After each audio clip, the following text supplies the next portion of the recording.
and that he's not one of the most well-liked players. Cam, why is that now the conversation? I'm gonna get to that point, Molly, but I just want to make this point in regards to the trade. I'm not saying that you do not miss something of impact with a player like Micah Parsons. Mm-hmm. I agree with Dan. Bro, a record to say the absolute least. Yeah. What he's been able to do, while he's been in this league has been nothing less than amazing. But what I was saying at the end was you don't know price to value what you're going to get from the Packers. You can find that out in 6 months or less. For the Dallas Cowboys, you find out in 2 to 3 years, maybe even more, after you've garnered the picks and or made some type of decision of acquisition with those picks. See, that's where I'm at with it, and that's where I'm able to say this has nothing to do with personal. This has everything to make more sense to put the Dallas Cowboys in contention.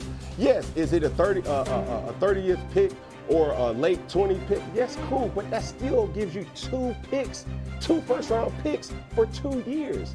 And that's extremely valuable. But Cam, 3 years from now, Dak Prescott's going to be in his 12th or 13th season. And so if we're talking about continuing to build a football team that you think Jerry Jones is only going to be going so much longer. And so there's no way, football sense-wise, that when you took Micah Parsons and you told everybody this guy's going to be on a Hall of Fame trajectory, that you sit there and go, in 4 years we'll get rid of him. And we'll get rid of him you got fleeced. Right. I think the most shocking part about this, Cam, Stephen A. Molly, is for a man that is ridiculously successful business-wise, he got punked business-wise. If we're just being candid, David Mulgeta punked him. I don't look at it that way. I don't look at it that way. Only in this regard, Dan. Yeah. The word punk, I don't think is applies and it's appropriate because the whole point with Jerry is that to me, business went out of his mind. And he was like, the hell with you. And that's why you're saying personal. The hell with you. Sure. I'm not going to be punked. You're not going to tell me what to do. I own this organization. I put myself on the line. I contemplated. My wife and the family were worried about me committing suicide because of the kind of debt that I was in when I purchased this franchise and the kind of hole that I put myself in, having 3 $1 billion lawsuits against me. This is the kind of stuff that he brought up last week. He regurgitates this stuff over and over because it's in his mind. But I want to say this, and I want to get back to Cam, because Cam, let me tell you what bothers me about superstar talents like yourself when you come on the air and you say the kind of stuff you just said. So we're talking about 6 deals that took place this offseason that were all considered record-breaking deals. The 6 deals with the highest average annual contract given to non-quarterbacks all happened this past offseason. Micah Parsons yesterday, TJ Watt, $41 million. July 17th, Jamar Chase, March 18th, $40.25 million. Myles Garrett, Cleveland, $40 million, March 14th. Daniel Hunter, Houston, $35.6 million, March 21st. Max Crosby, the Raiders, $35.5 million, March 5th. The point that I'm making in bringing that up, Cam, is this. Everybody ain't y'all. When you sit up there and act like, yo, all right, these are good players, and we'll see. Wait a damn minute. They ain't y'all. I don't need to see, okay? I don't need to. It's not venturing too far to imagine. Like if you Carolina and you tried to replace Cam in his prime, you know what I'm saying? And you got 2 late first-round picks and a good player that's coming off a down year. It don't take Einstein to deduce. That doesn't measure up. Correct. Because we've seen you. We've seen Micah. We know what this brother brings to the table. That ain't going to be enough. 2 late first-round picks for that brother? I want to get back to the crux of it, what Cam was saying earlier. Cam, so are you saying that the Cowboys won this trade? That's where you are this morning. I am. Yes, they won the trade because remove emotions. What I'm saying is this. In order to be good in this league of the NFL, you need one thing. That's talent. Okay, that's not to say that Micah Parsons isn't talent.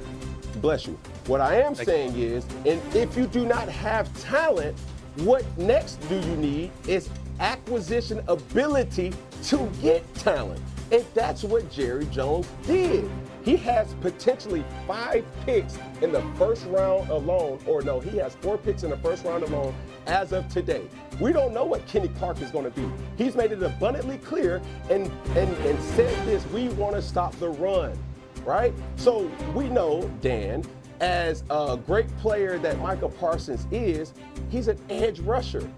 If you know any type of defense in this league, the first thing that they want to stop is what, Dan? The run. We need to stop the run so we can make the offense become one-dimensional. So all these things are formulas that the Dallas Cowboys have said and implemented to insert moving forward. You know what? That sounds beautiful. Eloquently stated, Cam. Eloquently stated. Well, bravo, okay? There's just one problem with your argument.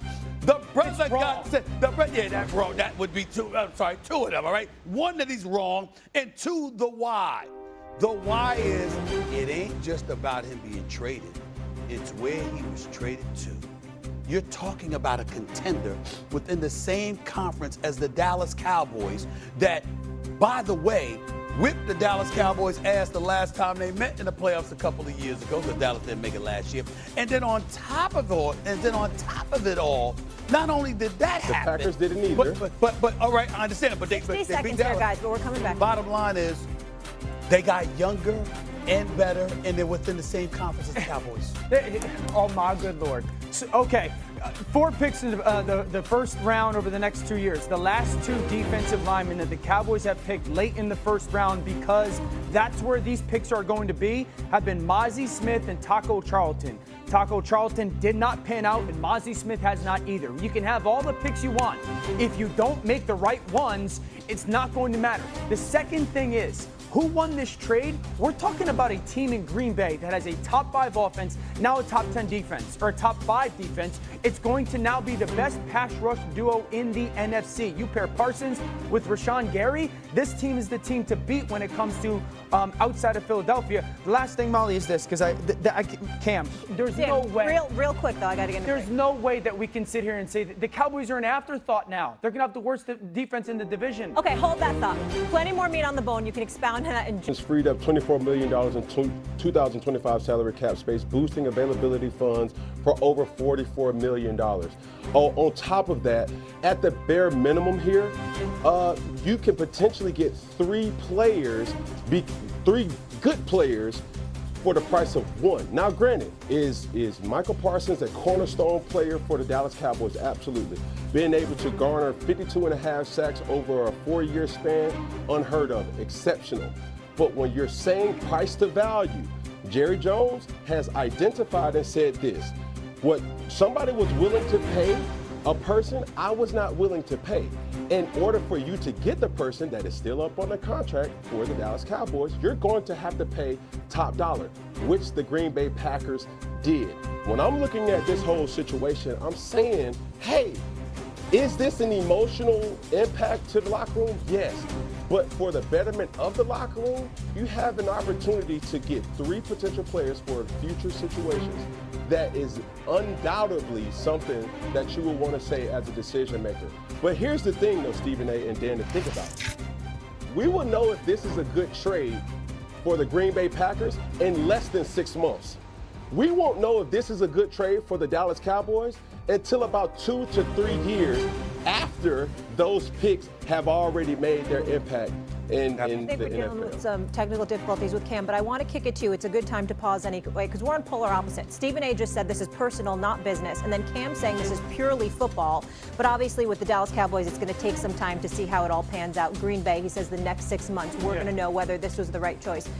Where are you on this? If it's purely football, it's a disaster, and it's one of the worst trades in the history of the organization. Cam knows this. There's only so many game records. There's people who change games. This guy is one of the 6 or 7 game records in the NFL. You don't give that player away for the 30th pick of the draft for 2 years in a row. And while I agree with Cam, we're going to know with Green Bay, because Green Bay unquestionably is the team now most equipped to beat the Eagles. They should be in the NFC Championship game. I know what Green Bay's defense is going to be like.